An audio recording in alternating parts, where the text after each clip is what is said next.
Hello, Facebook family. I have decided to do this video. It has been weighing very heavily on my heart and on my mind as well. And it was something that I wanted to say early on, but there were so many emotions and so much pressure for me to go with the popular opinion about who George Floyd was.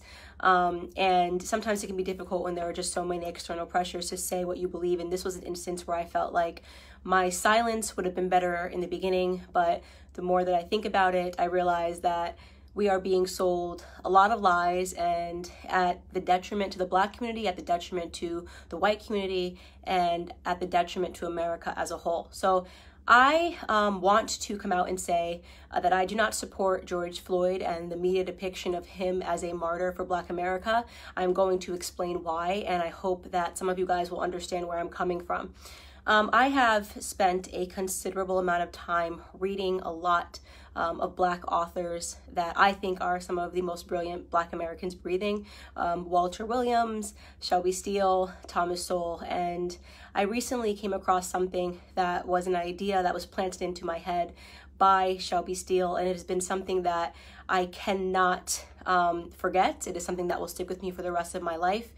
And it is something that I hope for the Black Americans that are watching will stick with you for the rest of your life. Shelby Steele said that the Black community is unique from other communities. Our culture is unique from other communities because we are the only community that caters to the bottom denominator of our society. Now, let me explain what that means.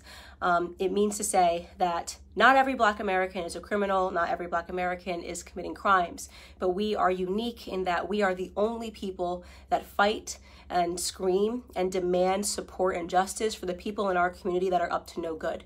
You would be hard pressed to find, a Jewish person who has spent 5 stints in prison, who commits a crime and dies while committing a crime, and that the Jewish people champion and demand justice for. You will be hard pressed to find this in white America. You'll be hard pressed to find this even in Latino America. If there is a person that is spent multiple times in prison, you are not going to see a bunch of Latinos coming out demanding justice for this person, even if, and I want to be very clear, what I'm saying is not any defense for Derek Chauvin. I hope Derek Chauvin gets the justice that he deserves to be, implemented upon him, and that the family of George Floyd deserves justice for the way that he died. But I also am not going to accept the narrative that this is the best the Black community has to offer.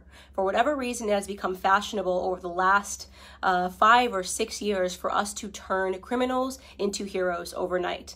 And it is something that I find to be despicable, and it is something that I refuse to stand by any longer, and I am not going to play a part in it, no matter how much pressure comes from Black liberals and Black conservatives as some token of people wanting you to believe that this is the only way you can be Black, is you have to say this was wrong and that this person was amazing. I won't do that. George Floyd was not an amazing person, and as soon as this video hit the internet, I did just basic searches. Everyone jumped on it and was looking at the police officer, and everyone agrees that the police officer was wrong, and the police officer has been arrested. So that is not the reason I'm not discussing that, is because that is not something that has been misconstrued in the media. He has been turned into the devil that he is, and there is no reason for us to harp on that any longer, because white Americans are not uplifting Derek Chauvin as a victim or pretending that he's an amazing human being. But George Floyd is being uplifted as an amazing human being. For those of you who have not yet seen the clips and did not pursue or wait for more clips to come out, first and foremost, George Floyd at the time of his arrest was high on fentanyl, and he was high on methamphetamine. This came back in both of his autopsy reports. If you pursue the 911 transcript, you can see the person describing somebody who is out of their mind high, and which is what made the person fearful, because he tried to use a bill that I guess was a fake bill to purchase something, and then he was outside acting weird, and they, in their police call, said that this person was obviously distorted and on drugs. When he is put into handcuffs and is put against the wall, a baggie of what looks to be like cocaine or it's a white baggie that he drops onto the floor that you can see in an image. If you look up the clip, the media is refusing to circulate it. You can find it on Twitter if you you use DuckDuckGo and look up George Floyd baggie, you can watch the clip yourself with your own eyes. He had drugs on him at the time of his arrest. Now, barring all of that, nobody thinks that he should have died during this arrest, but what I find despicable to be is that everyone is pretending that this man lived a heroic lifestyle when he didn't, and I want to talk about what his lifestyle was leading up to this moment and why I refuse to accept the narrative that this person is a martyr or should be lifted up in the Black community and that we should be buying t-shirts with his name on it, okay? So here we have, first and foremost, let's start from the bottom of his record. And by the way, I am not saying that if you have a record, you don't deserve a second chance. I think people get arrested and some people can serve time in prison. And I believe in second chances, but I do draw the line when it comes to second, third, fourth, fifth, sixth, seventh, eighth, and ninth chances. 1998, he spent 10 months in prison for theft with a firearm. That was the first prison stint that I could find on him. In 2002, he spent 8 months in prison for a cocaine offense. In 2004, just 2 years later, he spent another 10 months in prison for a cocaine offense. In 2005, he spent another 10 months in prison for having less than 1 gram of cocaine on him again. In 2007, and this was the biggest instant that I had that made me realize this was a horrible human being that I am not going to pretend was a good person. In 2005, a woman who was pregnant received a knock at the door, and she went to the door, and the person pretended to be someone that worked for the water department. So she opened her door and quickly realized that the person at her door did not work for the water department and attempted to slam it. At the moment that she was attempting to slam it, a Ford pulled up and another 5 men jumped out of the car, and one of which was George Floyd, came up to the door and they forced their way inside to her home, inside of her home. Mind you, this woman is pregnant. At that point, George Floyd took out a gun and pressed it to her stomach. She was screaming, begging for her life, and he put her inside of her living room and instructed one of his criminal friends that was with him to watch her and to make sure she didn't leave the living room. So he was playing guard while they ransacked her home looking for drugs and money. They did not find drugs. They ended up taking, I believe, her wallet and her cell phone. Fortunately for her, her neighbor observed what was going on and caught the license plate of the people as they pulled off and called 911. And when 911 was able to, they were able to track down the car of which George Floyd was the driver, and they arrested him. And 2 years later, he was sentenced to 5 years in prison for that instance. Now, you can say the media is portraying it like he was just getting his life together after, you know, being released in 2014 following that incident. He was just getting his life together and moved and was going to start afresh. I'd like to believe all of those things, and there's a gap, and he never got in trouble for 5 years until this incident when the police were called on him again. But you are defying common sense to believe that this person suddenly became an exemplary character but happened to be high on fentanyl and methamphetamine and trying to use a bill, a fake bill, to purchase something. And so in my opinion, George Floyd was a criminal.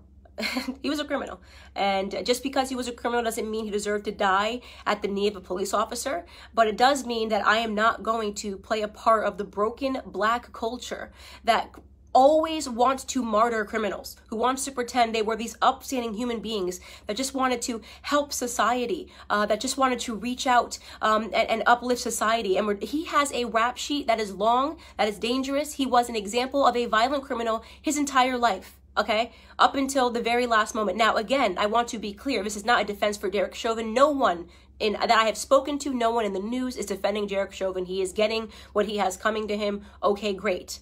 But why are we pretending that this criminal should be upheld as a citizen, as a martyr in Black America? A martyr for a fake narrative, by the way.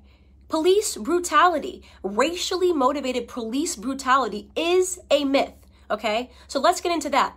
Not only are we using this death, right, and allowing it to cause these riots and protests, pretending this was some upstanding citizen in the Black community who was tackled down and killed for no reason, right? Not only are we allowing it to inspire riots in which Black people are dying, in which actual upstanding Black citizens are dying. Case in point, I'm sure you guys have all now seen David, the sheriff that just was shot and killed because he was trying to protect a pawn shop. Please look him up if you haven't seen it. I'm blanking on his last name. His first name is David, who was shot and killed for trying to protect a pawn shop from looters, an upstanding citizen, an actual head of a police. He was the head of a police his entire life, 77 years old, did everything right, right? So we now have to kill upstanding Black citizens because a non-upstanding Black citizen, a career Black criminal, died. Now, did he deserve to die in that manner? No. I can't say it enough. No, he didn't deserve to die in that manner. But I will be damned if the rest of us upstanding Black citizens have to suffer because of this incident that rarely ever happens in America. So here are some numbers for you people that are still believing that police brutality is a real, racially motivated police brutality is a real thing. First and foremost, okay, you have a 25% higher chance as a violent white criminal of dying at the hands of a police officer than you do as a Black criminal. Last year, a total of 9 unarmed black men were killed by police officers and 19 white men were killed by police officers. For those of you that aren't good at mathematics, right, you might be thinking, oh, but Candace, white people represent 60% of the population and Black people represent just 13% of the population. It doesn't matter what percentage of the population you represent. It matters what percentage of the violent criminal community you represent. And unfortunately, Black community commits a disproportionate amount of crimes compared to the white community. Let me tell you, 6% of the population, right, Black men, 6% of the population account for 44% of all murders in this country, according to 2018 statistics. That is what you call a gap. And yet white people who represent 60% of the population, we represent 13, Black men are 6%, only represent 50% of all the murders, right? That makes no sense. That makes no sense. A 6-point variation in a community where we are extreme minorities.